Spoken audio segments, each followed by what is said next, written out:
Hello, and this video will teach you how to participate in the 2020 Rocky Mountain Synod Assembly. This is Kirby Glad. I've been appointed by Bishop Gonia as the parliamentarian for the Assembly. It is my privilege to help you learn what you need to do to participate in the meeting. Whether this is your first assembly or you're an old hand at it, there are several things here that you'll need and want to know. This video is being prepared under the direction of Bishop Gonia and Deacon Aaron Power to make sure that all of the members of the Assembly can fulfill their duty as the highest legislative authority in the Synod. So it's very important that you are able to participate as a member of the Assembly, that your voice can be heard because you represent your congregation, your ministry. All of the interests of the Synod are represented through the members of the Assembly, and so your participation is very important.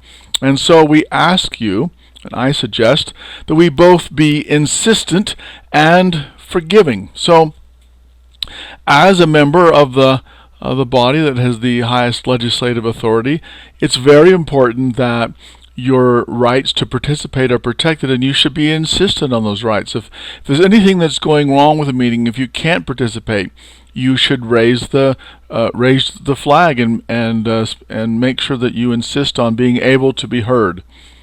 And yet we also suggest that you be forgiving, and just keep in mind that many people around the world are suffering now because of this pandemic, which is, of course, causing us to have this meeting electronically.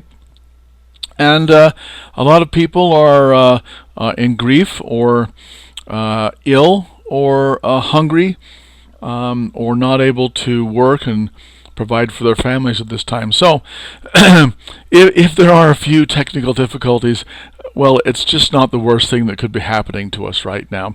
And so be insistent, but also be forgiving of the many people who have worked very hard to produce this event for you. So I want to just cover three basic areas.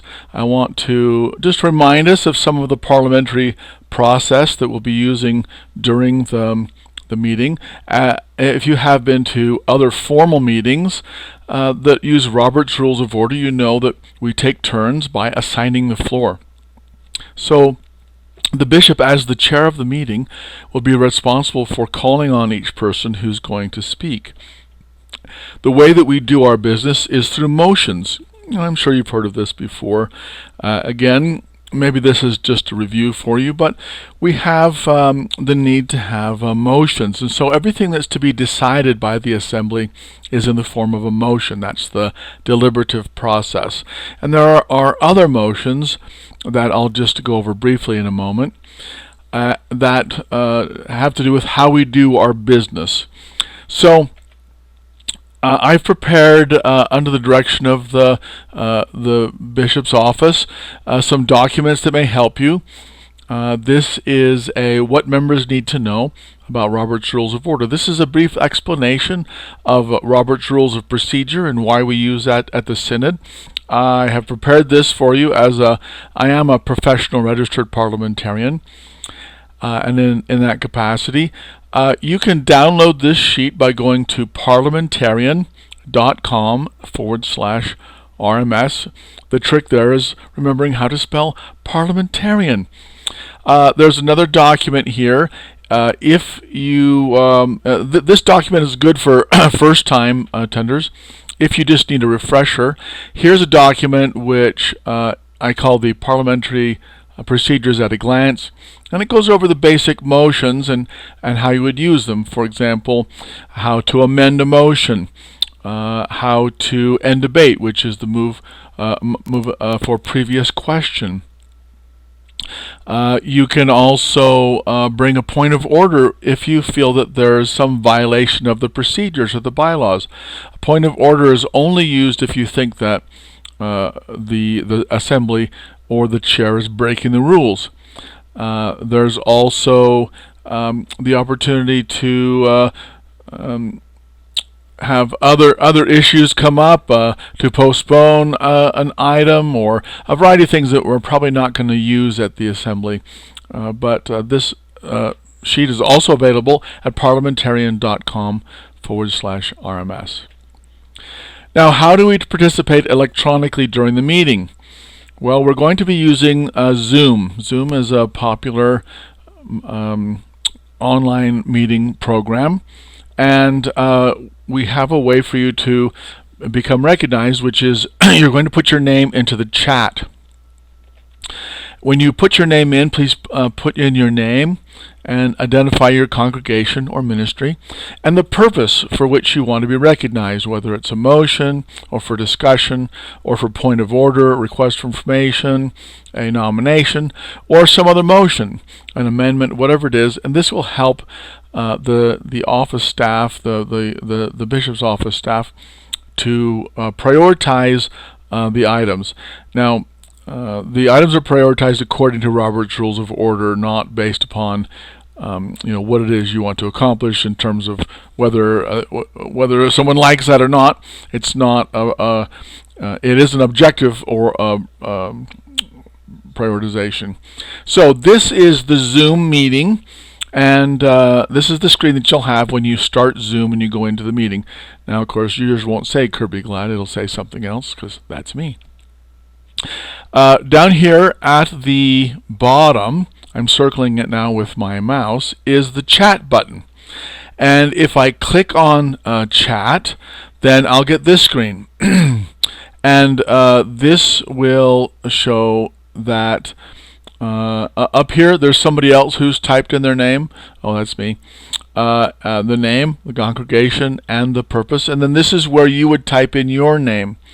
So when you want to become recognized, you will put in your name, your congregation, your purpose, and then you hit the enter key, and yours will pop up here. Now, someone will be monitoring this and will inform the bishop that you have requested to be recognized, and then only when the bishop recognizes you and says, okay, Kirby, you are now recognized, then it's your turn. Until then, you'll be on mute, and there will be another staff member who will be there to take you off of mute. Now, in terms of the voting, we're also going to be using an electronic voting system, and that's called ballot click. So what's important to know is prior proper preparation prevents poor performance. Please, I'm asking you and suggesting that you don't show up at the meeting without having prepared yourself. So some ways of preparing yourself, there will be some discussions about the constitutional changes and about the budget that you'll be able to take advantage of before the meeting, that you can answer your questions and have a very open discussion, but also you should take advantage of preparing to vote. Before the meeting, you will receive an authorization code by email. This authorization code prevents people from voting twice, or prevents other people from voting in the meeting that aren't credentialed members. So this authorization code is your security code that makes sure that only you are the one who can make your vote. Now, these authorization codes are anonymous, meaning that no one in the bishop's office or anyone in the synod will be able to know how you voted on any issue. They're randomly assigned and sent out by email by the ballot click system. So when you look for the email, look for an email from support@serenimbus.com. That's the company that made ballot click.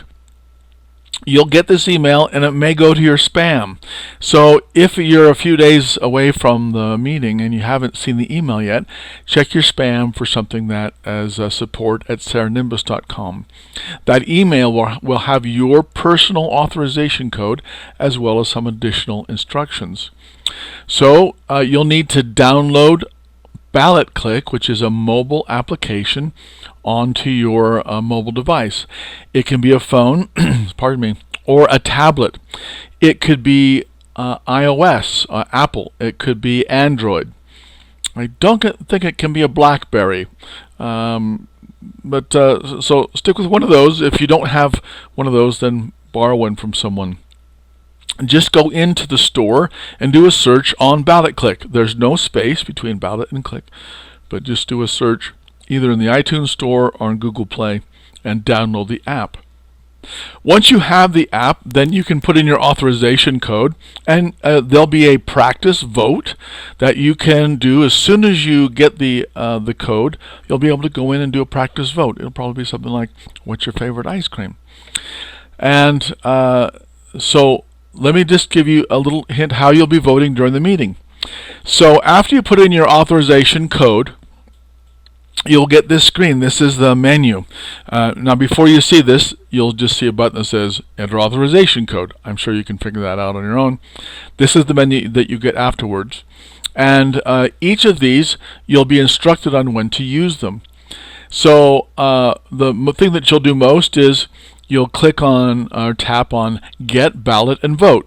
When the chair tells you, okay, now get the ballot and vote, then you tap on that and you'll see this screen. Now notice something very important here, this line that says select 2 out of 4 choices. This tells you how many you can vote for. In some elections you can only vote for 1. In some elections you may be able to vote for 4. There might be 10 candidates and you can vote for 4. So just make sure that you know how many choices that you have. So after you decide who you're going to vote for, you simply tap on the name and you'll see this. The name highlights and the box is checked. Now I know I voted for that person in this case, and now I'm going to click on Record Vote. And now you'll have a confirmation. So this means that your vote has been recorded. Now it's going to tell you who you voted for. In this case, this is a confirmation for someone who voted for 2 people, Tom and Dally. If you only voted for 1, it would only show 1 name there. But this shows you who you voted for. Now you can tap on Revote and change your vote, or you can tap on OK, and then one of 2 things will happen. So if there's only 1 ballot in your election, then you'll go back to the menu. But if there's many ballots, for example, when we vote for the elections, you'll vote on Synod Council, this position, that position. You'll go ballot after ballot after ballot. So after you click on OK, you'll see another ballot. So hopefully this has explained to you how the voting will go during the meeting. Please download those documents if you need a little refresher on your parliamentarian knowledge. And be sure that you prepare in advance for the meeting, and then everything will go smoothly.